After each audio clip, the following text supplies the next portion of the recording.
오늘 드디어 7 초대교회 가운데 마지막 교회입니다. 개인적으로 시원합니다. 사실 처음 시도한 말씀이었거든요. 그래서 어쩔 땐 이 말씀이 이 마음에 깨달아지지 않을 때, 여러분, 이 괴로움은 여러분들은 모릅니다. 이 시카고 땅의 목사님들, 이 괴로움 저는 이해할 수가 있어요, 여러분. 그래서 영적인 또 그런 고민도 많았고, 그랬는데 이 고민이 많았고 어려움이 많았다는 것은 또 반대로 하나님의 은혜가 그만큼 많았다는 사실입니다. 그래서 오늘 마지막 라오디게아 교회를 나누게 되었습니다. 다른 것은 다 잊으셔도 좋습니다. 그렇다고 정말 잊으시면 안 되고요. 끝이 좋으면 모든 것이 좋다라는 속담이 있습니다. 이것 하나만 잡고 가자. 오늘 라오디게아 교회 하나만 잡고 가자. 다른 6교회 잘 모르겠다. 그래도 오늘 라오디게아 교회를 통해서 하나님 주시는 그 음성을 저와 여러분이 들을 수 있기를 바랍니다. 7교회에 대한 말씀을 나누면서 제가 깨달은 것이 있습니다. 많은 내용들을 깨달았지만 제일 크게 마음에 와닿았던 것이 무엇이었냐면, 우리의 생각과 주님의 생각, 이 차이가 너무나도 크다라는 사실을 깨달았습니다. 우리가 첫 번째 나누었던 에베소 교회, 4대 교회, 얼마나 아름답고 훌륭한 교회였습니까? 또 웅장한 교회 건물도 가져 있고, 에베소 교회, 4대 교회 이름만 들으면 다 알만한 교회가 그들 교회였습니다. 하지만 이들 교회는 하나같이 주님의 책망을 받습니다. 하지만 지난주에 우리가 나눈 이 빌라델비아 교회는 어땠습니까? 정말 보잘것없고 무기력하고 그들이 가지고 있는 것이라고는 작은 능력뿐이었지만, 이 작은 능력을 가지고 빌라델비아 교회는 어떠했습니까? 주님의 말씀을 지켰고 주님의 이름을 배반하지 아니했고, 이러한 빌라델비아 교회를 향해서 주님께서 다윗의 열쇠를 가지신 이가 빌라델비아 교회 앞에 열린 문을 두었으되, 주님께서 빌라델비아 교회는 칭찬만 하셨습니다. 우리가 주님을 위해서 일한다라고 하지만 우리가 하는 일들이 정작 주님과는 아무런 상관이 없는 일일 수 있다는 것입니다. 우리가 믿음 생활을 하지만 우리의 이 믿음 생활이 주님과는 아무런 상관없는 믿음 생활일 수가 있다는 것입니다. 제가 주님과 상관없는 설교를 할 수가 있습니다. 그리고 주님과 상관없는 설교를 하면서 많은 사람들을 모이게 할 수가 있습니다. 그러나 우리가 세상에서는 많은 것들을 이루었지만 하나님 앞에서 실패자가 있고, 세상에서 우리가 모든 것을 잃었지만 하나님 앞에서는 승리자가 있다라는 사실을, 그래서 우리의 눈에 보이는 것이 다가 아니다라는 사실을 저는 깨닫게 되었습니다. 그리고 우리 교회가 앞으로 나아가야 할 방향, 어떤 교회가 참된 교회인지 우리가 진지하게 한번 고민해 보아야 합니다. 교회에 대한 우리의 각자의 기준이 있을 것입니다. 여러분들의 생각, 경험들이 있을 것입니다. 이것이 우리의 교회의 기준이 되어서는 안 됩니다. 또한 우리의 이웃에 좋은 교회들이 많이 있는 걸로 알고 있습니다. 이 이웃의 교회들이 우리의 기준이 되어서는 안 됩니다. 안디옥 교회의 기준은 무엇이어야 합니까? 하나님에서 말씀에서 밝히고 있는 말씀으로 승리한 교회, 세상에서는 모든 것을 잃어버렸지만 하나님께서 칭찬하시고 인정하시는 그 승리한 그리스도인과 그 교회를 우리가 닮아가야 합니다. 라오디게아 교회는 여러분, 오늘 본문에 나오는 이 도시는 로마 시대 가운데 매우 부유한 도시였습니다. 양모업이 발달했고요. 양모업이 발달을 했기 때문에 이 라오디게아 도시는 금융업이 발달하였습니다. 금융업이 발달하면 어떻습니까? 그 도시가 무엇이 잘 돌아갔을까요? 이 돈이 잘 돌아가는 도시였습니다. 당시 지난주에 제가 소아시아에 지진이 있었을 때 빌라델비아 교회는 로마 정부로부터 지원을 받았다고 했지만, 이 라오디게아 교회는 스스로 로마의 도움 없이 그 도시를 재건한 도시가 바로 이 라오디게아 도시였습니다. 이 도시가 얼마나 부유한 도시인지를 우리가 짐작할 수가 있습니다. 특히 이 라오디게아 도시에는 유명한 의과 대학 학교도 있었습니다. 라오디게아 사람들은 부유했습니다. 그리고 사회적으로도 신앙 때문에 핍박이나 박해도 없었습니다. 신앙생활 하기에 정말 좋은 환경의 도시가 이 라오디게아 교회였습니다. 그러면 우리가 생각건대 훌륭하게 목회를 하고 성도들이 은혜 충만한 신앙생활을 했을 것이다라고 우리는 생각할 수가 있습니다. 과연 라오디게아 교회가 그랬을까요? 그 모든 좋은 환경, 신앙생활하기에 좋은 상황에서 이들이 주님께로부터 어떠한 말씀을 듣습니까? 오늘 본문 15절 말씀을 우리가 다 같이 다시 한번 봉독하시겠습니다. 내가 내 행위를 아노니 내가 차지도 아니하고 뜨겁지도 아니하도다. 내가 차든지 뜨겁든지 하기를 원하노라. 우리가 알고 있는 이 사회적인 당시의 라오디게아 도시, 이 배경에 있는 이 교회, 그 교회를 향해서 주님께서 책망하십니다. 책망의 내용이 무엇입니까? 내가 차든지 뜨겁든지 하기를 원하노라. 오늘 우리에게도 동일하게 주시는 주님의 말씀일 수도 있습니다. 아니, 주님께서 주시는 말씀입니다. 이니까 다음 주에 중요한 시험이 있습니다. 그래서 공부를 조금씩 하더라고요.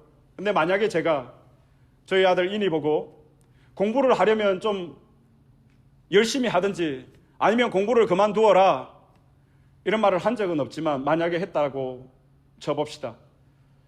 이 부모의 본심이 어떤 마음입니까? 공부를 열심히 하라는 말입니까? 아니면 공부를 그만두라는 얘기입니까? 예, 열심히 하라는 얘기입니다. 내가 차든지 뜨겁든지 하기를 원하노라. 라오디게아 교회를 향한 이 주님의 책망의 말씀, 주님의 진심은 무엇입니까? 뜨거워져라. 좀 열심을 내어라. 이 책망을 지금 라오디게아 교회를 향해서 주님이 하시는 것입니다. 뜨거움이 없는 교회, 열심이 없는 교회, 주님이 어떻게 하십니까? 토하여 내치겠다라고 말씀하십니다. 16절 말씀 다 같이 봉독하시겠습니다. 내가 이같이 미지근하여 뜨겁지도 아니하고 차지도 아니하니 내 입에서 너를 토하여 버리리라. 여러분, 그러면 지금 라오디게아 교회의 상태는 어떻습니까? 뜨거운 교회입니까? 아니면 미지근한 교회입니까? 미지근한 교회입니다. 우리는 여기서 의문이 생깁니다. 왜 라오디게아 교회가 미지근한 교회가 되었을까? 오늘 주님은 그 이유를 17절에서 이렇게 설명하십니다. 내가 말하기를 나는 부자라 부요하여 부족한 것이 없다 하나. 라오디게아 교인들의 마음이었습니다. 라오디게아 교회의 가장 큰 문제가 무엇이었습니까? 잘못된 자기 진단이었습니다. 잘못된 자기 확신이었습니다. 더 쉽게 말하면 교만이었습니다.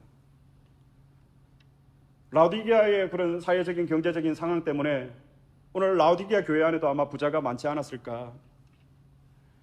오래전 한국에서 사역할 당시에 중직자 한 분이 교회에 자신의 건물을 드렸어요.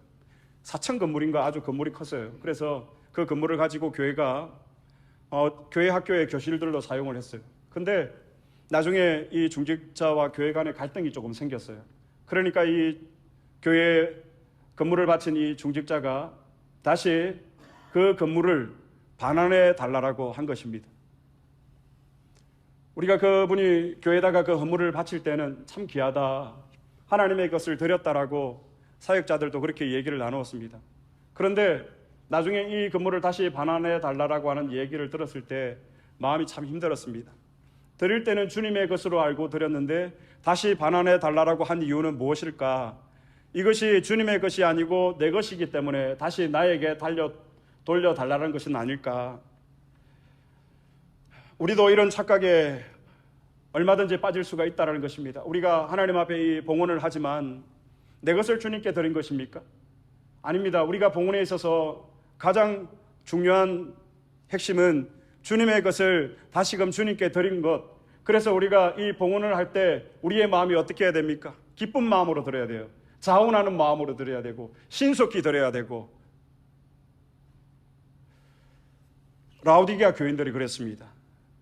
내가 하나님께 큰 것을 드렸다라는 그 착각이 그들 가운데 있었다라는 것입니다. 구체적으로 말하면 라오디게아 교회의 문제 가운데는 이 만몬, 돈이 자리 잡고 있습니다. 그들이 무엇이라고 말했습니까? 나는 부자라 부여하여 부족한 것이 없다 하니, 제 개인적으로 물질에 풍요해지니까 이 현실에 안주하려고 하는 마음이 삭트는 것 같아요. 그리고 이 은혜에 대한 갈망이 점점 더 사라지는 것 같았습니다. 그도 그럴 것이, 내가 누리는 것, 내가 소유하고 있는 것이 많은데 더 이상 어떤 은혜가 더 필요하겠습니까? 점점 더 하나님에게서 멀어지는 그런 경험들이 저에게 있습니다. 그런데 이것도 문제지만 라오디게아 교회의 더 큰 문제는 무엇이냐면, 자신에게는 아무런 문제가 없다는 평가를 스스로 내렸다는 것입니다. 우리가 신앙생활하면서 가장 조심해야 될 것 중에 하나입니다. 저도 해당이 됩니다. 목사이기 때문에 여러분 항상 바른 길을 갈 수가 있을까요? 아니에요. 여러분, 하나님 앞에서 엎드리지 아니하고 말씀으로 순간순간 조명받지 않으면 제가 뭐라고?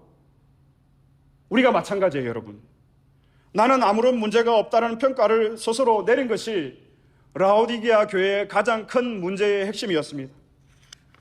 우리의 신앙의 문제이기도 합니다. 학생이 시험을 치면 학생 스스로 그 시험에 대한 채점을 하지 않습니다. 마찬가지로 우리의 신앙, 우리의 믿음, 우리의 인생의 삶, 이에 대한 평가도 우리 스스로가 내릴 수 없다는 것입니다. 우리의 창조주 되신 그분만이 우리의 삶에 대해서, 우리의 신앙에 대해서 준엄한 평가를 내릴 수가 있다는 사실을 라오디게아 교인들은 여러분 몰랐습니다. 그래서 라오디게아 교회를 향해서 주님께서 17절에 어떻게 진단하십니까? 내 공고한 것과 가련한 것과 가난한 것과 눈먼 것과 벌거벗은 것을 알지 못하는도다. 나는 부자라 부유하고 나는 아무 문제가 없다. 나는 신앙이 좋은 훌륭한 사람이다 라고 그들은 스스로 평가했지만, 주님이 내리시는 평가는 그들이 생각했던 것과는 여러분 너무나도 다릅니다. 너는 영적으로 불쌍하다. 너는 영적으로 천하다. 너는 영적으로 제일 가난하다. 너희들이 세상은 보지만 영적 세계를 보지 못하는구나. 벌거벗은 것을 알지 못하는도다. 우리가 이렇게 옷을 입고 있지만 성경에서 벌거벗었다라는 것은 죄의 문제가 해결되지 않아서 수치를 드러내는 것이거든요. 우리가 이 주님의 생각과 우리의 생각이 얼마나 다른지 라오디게아 교회는 그들의 문제의 심각성을 모르고 있습니다. 그래서 주님께서 라오디게아 교회를 향해서 말씀하시는 것입니다. 18절 말씀에 다 같이 봉독하시겠습니다. 내가 너희를 권하노니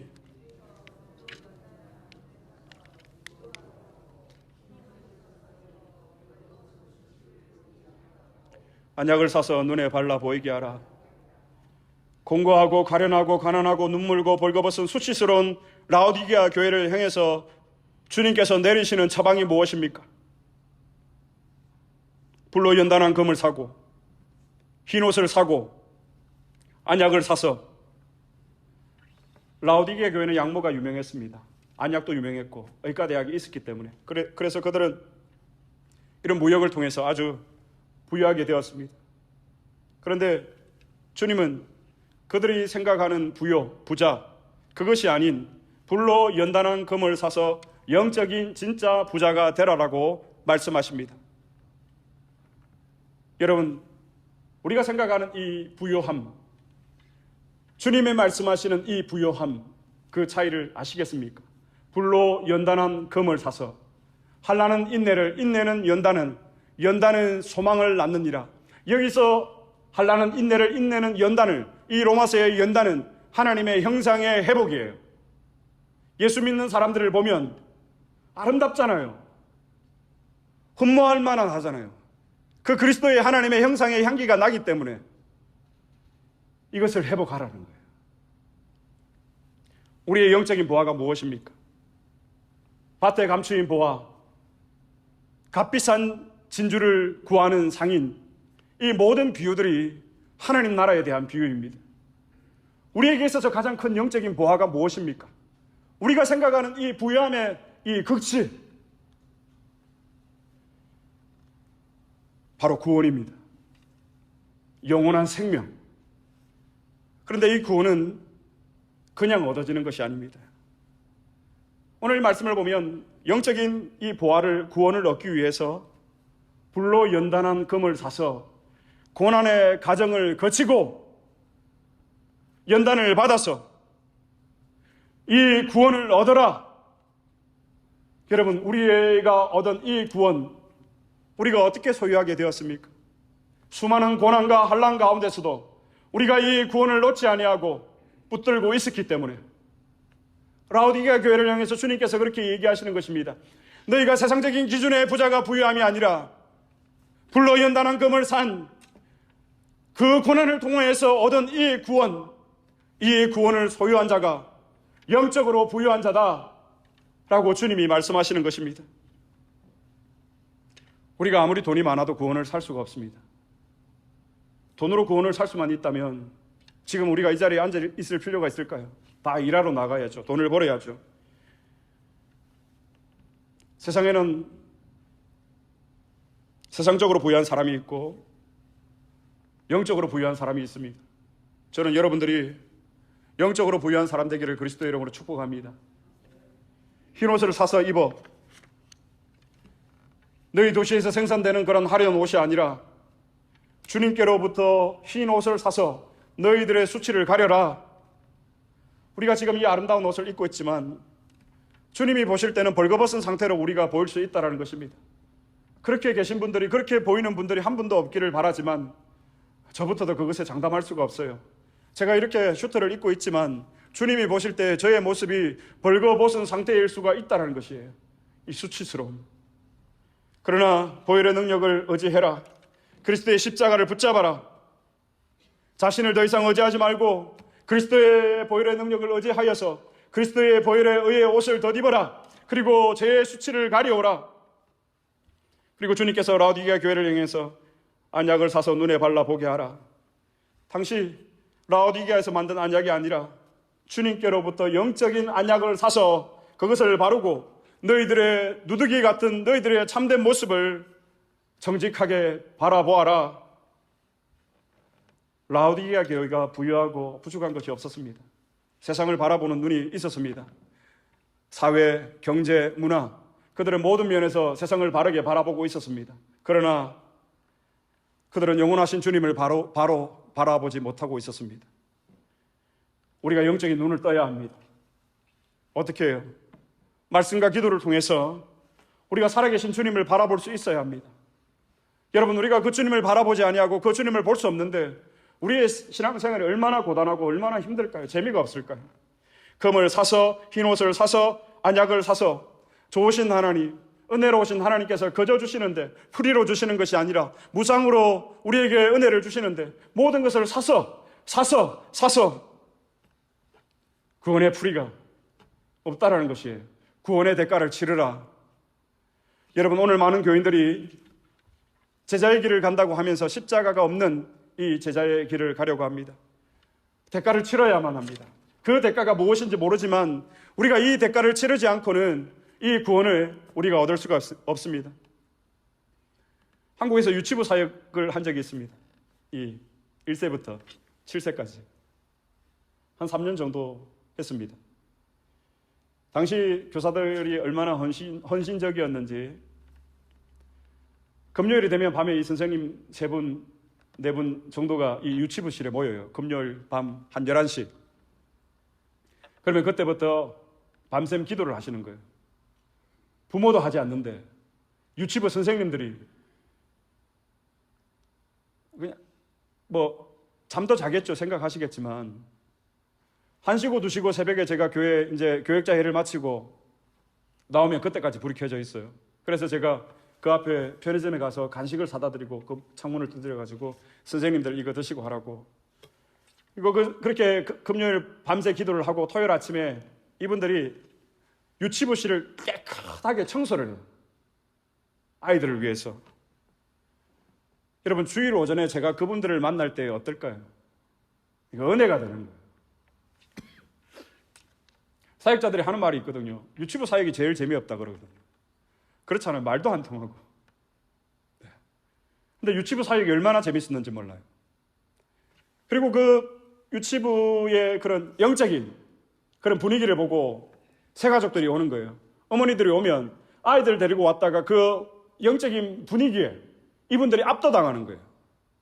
그러면 부모님과 함께 드리는 예배를 만들어서 유치부 예배 시간에 새로 나온 부모님들 같이 예배 드리는 거예요. 모르지만 아이들이 저렇게 좋아하니까. 그래서 그분들이 지금 집사가 되고 일꾼이 되어 있습니다. 그리고 그 선생님들과 지금도 기도로 동역하고 있습니다. 여러분, 우리의 신앙의 야성을 왜 우리가 잃어버렸는가? 희생 없고 대가를 치르지 않기 때문은 아닌가? 주님은 사랑의 마음을 담아서 다시 라오디게아 교회에 건면합니다. 19절 말씀 우리가 다 같이 봉독하시겠습니다. 물론 내가 사랑하는 자를 책망하여 징계하노니 그러므로 내가 열심을 내라 회개하라. 주님은 라오디게아 교회를 사랑하신다라고 말씀하십니다. 여기에 우리의 희망이 있습니다. 우리 교회의 희망이 있습니다. 우리 가정의 희망이 있습니다. 주님이 내가 너를, 안디옥 교회를, 너희의 가정을, 너희의 자녀를, 너를 여전히 사랑한다. 주님이 책망하시는 이유를 아시겠습니까? 사랑하기 때문에. 아이들에게 제가 가끔 불편한 마음이 있을 때가 있거든요. 그러면 속상할 때가 있으면 제가 아무 말을 하지가 않습니다. 침묵합니다. 이거 제 수를 지금 보여주는 건데 아이들에게. 그러면 아이들도 힘들어요. 제가 알아요. 이제 이 말을 하고 나면 제가 침묵해도 더 이상 힘들어하지 않겠지만, 주님의 책망보다 더 두려운 것이 무엇입니까? 주님의 침묵이에요.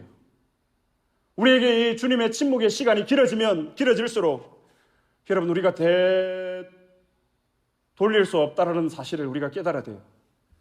희생을 치르지 않고 대가를 치르지 않고 구원의 길을 걸어가고 있다면, 그리고 아무 일이 일어나지 않는다면 주님이 침묵하고 계신 거예요. 징계가 없으면 사생자여 참 아들이 아니다. 히브리서 12장의 말씀을 우리가 그래서 기억을 하는 것입니다. 다시 열심을 내고 회개하라. 영적인 회복의 길은 다른 것은 없다. 우리가 교회를 오래 다녔다라고, 목사라는 직분을 가졌다고 주님 보실 때 문제가 없을까요? 내 공고한 것과 가련한 것과 가난한 것과 눈먼 것과 벌거벗은 것을 알지 못하는도다. 우리 신앙의 제일 큰 문제가 무엇입니까? 나의 신앙에 아무런 문제가 없다라는 것입니다. 나는 목사로서 아무런 문제가 없다라는 것입니다. 나는 직분자로서 아무런 신앙에 문제가 없다라는 것, 그 자체가 하나님 앞에서 자기 착각이고 자기 합리화이고 영적인 교만이고 우리의 신앙의 가장 큰 걸림돌입니다. 주님이 우리를 붙들어 주시지 않는다면 한순간이라도 살아갈 수 있는 분 한번 손들어 보십시오. 결코 없습니다. 그러나 우리는 주님께서 우리를 붙들어 주지 않으셔도 우리가 살아가는데 아무런 어려움, 불편함, 지장을 느끼지 못하고 있습니다. 왜? 나는 부자요, 나는 부유하기 때문에. 우리가 하나님 앞에 겸손히 엎드린 적이 언제입니까? 전도사부터 사역을 시작했습니다. 전도사가 알면 얼마나 알겠습니까? 그러나 저는 신학이 늦었기 때문에 저에게 어떤 열정, 이 사역에 대한 간절함이 있었습니다. 처음 맡은 부서가 이 초등부였어요. 당시 알지만 2000년도에는 한국의 교회학교의 교회학교가 이 쇠락하는 분위기였어요. 뭐 3%, 작년 교인의 3%, 2%도 안 된다고 그랬어요. 청년부는 2%. 그러니까 100명이 모이는 교회에 청년은 2명 있으면 이건 정상적인 거예요. 그런 상황 속에서 부임을 해서 초등부 예배가 9시에 있었습니다. 그런데 7시 30분에 교사 기도회를 하자고 했습니다. 부장 집사님이 목사님 그거 가능하겠습니까? 아니 제 안에 이런 열심히 있었기 때문에 어떻게 우리가 교사를 하면서 1시간 반도 우리가 헌신하지 못할 수가 있는가? 일단 부장 집사님께 우리가 해보고 나중에 다시 한번 얘기를 해보자고. 그리고 30분 기도회를 하고 8시부터 선생님들께 아이들을 신방하라고 했습니다. 교회 사무실 문을 열어두고 교회에서 전화로 신방을 다 하라고 했습니다. 그리고 집이 멀리 있는 친구들은 선생님께서 직접 가셔서 운전해서 그 친구들을 옷 입혀서 교회에 데리고 오라고 했습니다. 초등부가 어떻게 되었을까요, 여러분? 이런 열정을 나중에는 선생님들도 알아주었습니다. 아, 우리 전도사님 믿고 따를만 하다. 그리고 교회도 이 사실을 알아주었습니다. 그래서 저에게 청년부를 또 맡겨주었습니다. 그래서 초등부 사역을 하면서 청년부 사역을 같이 했어요. 청년들은 여러분 직장을 다니고 학교를 다니니까 그들을 만날 수 있는 시간이 저녁 시간밖에 없어요. 그래서 제 일과를 모두 마치고 저녁 시간에 그들을 찾아다녔습니다. 근데 그들을 만나면 이게 시간이 보통 자정을 넘는 것은 다반사였습니다. 그럼에도 그들을 찾아다녔고 그들을 만나고 그들에게 열심히 열정을 가지고 이 복음을 전했습니다. 그런데 어느 순간인가부터 저의 이 열심히 식어가고 있다는 것을 제가 느끼게 되었습니다. 그런데 아무에게도 말 못했습니다. 하지만 담임 목사님께 찾아갔습니다. 목사님, 제 상황이 지금 이렇다고, 원인을 찾지 못하겠다고, 그런데 왠지 모르겠지만 이렇게 가다가는 제가 아웃이 될 것 같다고. 목사님께서 그런 때가 있다, 괜찮다, 걱정하지 마라, 하던 대로 해라, 그런 얘기를 해주셨어요. 감사하죠. 그래도 끝까지 믿어주시니까. 부장 집사님께 얘기했어요. 부장 집사님, 제가 사실 이런 마음이 있습니다. 왜 그럴까요? 아이고, 목사님 그동안 너무 달려와서 그래요. 조금 쉬면서 하세요. 만약에 그때에 십자가를 다시 붙드십시오, 전도사님이라고 하는 그 한마디만 저에게 있었다면, 제가 긴 시간 동안 시간을 허비한 건 아니지만 저는 그렇게 생각해요. 허비했다라고 생각을 해요. 영적 침체가 찾아오고 사역에 대한 회의가 생기고 이 열심히 줄어들고 교회 가는 발걸음이 기쁘지가 않았어요. 아이들을 신방할 때 기쁘지 않았어요. 의무감이었어요. 내가 이 길을 계속 가야 하나? 이 일로 제가 깨달은 것이 있습니다. 세상에는 두 부류의 사역자가 있다. 물론 성도들도 두 부류의 성도들이 있다는 것을 저는 알고 있습니다. 하나님과 함께하는 사역자가 있는가 하면 하나님과 상관없는 자신의 열정, 이것을 가진 사역자만 있을 뿐이다. 과거에 저는 후자에 속했습니다. 지금도 이 후자를 완전히 벗어났다라고 장담할 수는 없지만 이 유혹, 이 변질, 이것을 주의하고 있습니다. 우리의 열심, 우리의 열정, 이것이 틀렸다라는 것이 아닙니다.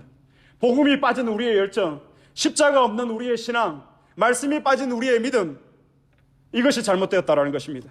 하나님과 우리가 아무 상관없는 일을 하면서도 그런 열심과 열정을 가지는 것으로 하나님을 위해서 일한다라고 우리는 얼마든지 말할 수 있고, 그 말함과 동시에 그 결과들이 나타나는 것을 통해서 우리가 이 길이 하나님의 뜻, 하나님이 원하시는 것이라고 우리가 착각하며 살아갈 수가 있다는 것입니다. 여러분, 아닙니다. 빌라델비아 교회, 라오디게아 교회, 이 두 교회를 향한 우리의 생각, 우리의 판단, 주님의 생각, 주님의 판단, 여러분 오늘 이 지상의 교회를 바라보시면서 주님의 판단, 우리의 판단, 여러분 저는 같지 않다라고 봅니다. 우리가 가지고 있는 이 인간적인 열심, 열정, 언젠가는 여러분 바닥을 드러낼 때가 있습니다. 아니, 그 바닥을 치고 있는지도 모릅니다. 복음의 능력, 십자가의 능력, 예수 그리스도의 이 생명, 이 하나님의 은혜는 우리에게 날마다 새롭다라는 거예요. 여러분, 우리가 이 옷을 일주일 내내 입고 제가 다음 주까지 온다라고 치십시다. 얼마나 불편하겠어요. 근데 매일매일 제가 슈트를 갈아입는 거예요. 그럴 일은 없겠지만 하나님의 은혜가 우리를 날마다 새롭게 한다는 거예요. 여러분, 이 새로움의 은혜가 주의 긍휼과 인자하심이 무궁하심으로 우리가 침몰되지 아니하고 이것이 아침마다 새로우지. 주의 긍휼하심이 크도다. 이 은혜가 우리에게 있어야 합니다. 그렇지 않으면 우리 역시 라오디게아 교회처럼 자기 착각, 자기 합리화에 빠질 수가 있습니다. 이상 목사님의 이야기를 하고 말씀을 마무리하도록 하겠습니다. 모퉁이 성교회라고 중국과 북한을 다니시면서 복음을 전하는 이 목사님, 선교사님이십니다. 어느 날 중국에 갔을 때 중국에서 이 공안들이 보니까 또 복음을 전할 수가 없거든요, 중국에는. 그래서 전도지 이 묶음도 아니고 내장을 가지고 받아가지고 나가서 택시를 타고 그것도 한참 멀리 가서 그 숙소 주변에서 전하다가 공안에 잡힐 수도 있으니까, 그러면서 그 목사님 말, 이 병신 같은 놈이, 그것이 두려워서 택시를 타고 1시간 거리를 나가서 복음을 전했는데 직접 전하지 못하고 자전거가 세워져 있더래요. 그래서 그 자전거에 그 전도지를 꽂고 돌아서는데 어느 아이가 선생님이라고 불렀던 거예요. 그래서 이게 뭐냐고 한번 읽어봐라고. 선교사님도 이 내용을 다 모르는 거예요. 중국말로 번역이 된 전도지니까. 근데 이 아이가 이 전도지를 보고 눈물을 흘리더래요. 선생님, 이런 내용의 책이 되어 없습니까? 기다려라. 4시간 뒤에 내가 다시 올 테니까 꼭 이 자리에서 만나자. 그래서 다시 만나서 이제 성경책도 전해주고, 그리고 중국의 교회 지도자에게 이 학생을 소개를 하면서 이 아이를 잘 지도해 달라고. 그래서 6개월 동안 중국의 교회 지도자들이 이 아이를 얼마나 잘 지도했는지 예수님의 제자가 되었다라는 거예요. 근데 이 학생이 칭화대학을 다니는 거예요. 여러분 아시죠? 칭화대학은 세계 유수 대학 가운데도 여러분 인정받는 대학이에요. 중국에서 제일 우수한 대학 가운데 하나가 칭화대학이에요. 이 대학만 나오면 글로벌한 리더가 되는 거예요. 근데 앞길이 창창한 그 애가 이제 이 복음을 받았어요. 그래서 예수님의 제자가 되고 이 이상 목사님은 다시 미국으로 돌아왔습니다. 그런데 어느 날 중국의 이 교회 지도자에게 연락이 왔습니다. 목사님, 그 아이가 공안에게 잡혔습니다라는 얘기를 들었습니다. 이 말은 목사님 돈을 좀 만들어 오십시오. 그래서 이 선교사 목사님이 2,000달러를 만들어서 다시 중국으로 갔대요. 중국에는 2,000달러만 있으면 감옥에서 사람을 나오게 할 수 있다라고 해요. 그래서 수소문건의 끝에 감옥에 있다는 것을 알게 되었고, 그 자매가 감옥을 나온다는 소식을 듣고 나올 것이라는 소식을 듣고 그 부모님에게 전화를 하니까 목사님 그 감옥에 마중 나가지 말라고, 우리 딸이 이미 감옥에서 나왔다고. 그래서 부랴부랴 이 목사님이 그 아이의 집에 갔는데 그 아이가 나오는데 걸음걸이가 이상하다라는 거예요. 다리를 절면서 나오는 거예요. 그래서 이 아이가 선생님 제가 감옥에 들어가서 이런 일이 있었습니다라고 얘기하는데 그 내용이 예수 믿는다라는 이유로 감옥에 들어가서 그 첫날 감옥에서 그 첫날 밤부터 수많은 남자들에게 짓밟혔다라는 거예요. 그래서 죄송하지만 임신을 하게 되니까 이 감옥에서 수술을 해서 부랴부랴 이제 이 아이를 내보낸 거예요. 누구 때문입니까, 여러분? 예수님 때문에. 그래서 이상 목사님이 이 아이의 손을 잡고 펑펑 울었다라고 합니다. 미안하다. 정말 미안하다. 내가 예수님을 전하지 말았을 걸. 그런데 그 자매가 이렇게 대답했다고 합니다. Thank you, sir. 선생님, 고맙습니다. 선생님은 저에게 생명을 주셨습니다. 그리고 두 손을 포개해서 그 목사님께 큰절을 했다고 합니다.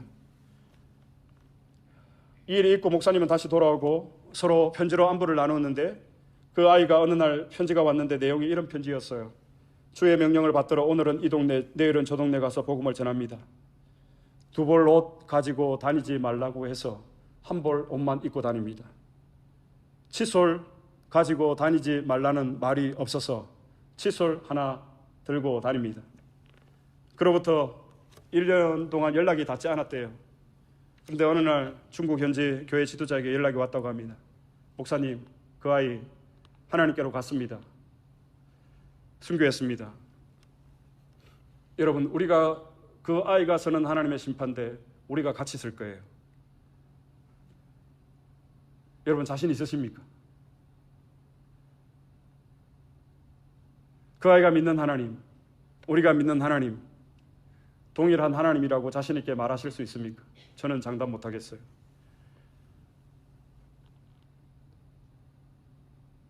하나님과 상관없는 성공을 우리가 쫓지 말고 하나님이 기뻐하시는 그 십자가의 길을 우리가 걸어갈 수 있는 저와 여러분이 될 수 있기를 바랍니다. 우리가 이 땅에서 누리는 것들은 곧 이 말이에요. 우리가 장차 하나님께 받을 것이 없다라는 거예요. 하지만 우리가 이 땅에서 내가 주님을 위해서 포기한 것, 희생한 것, 이것들이 우리가 하나님 나라에서 받을 상급이라는 것 여러분 기억하시기를 바랍니다.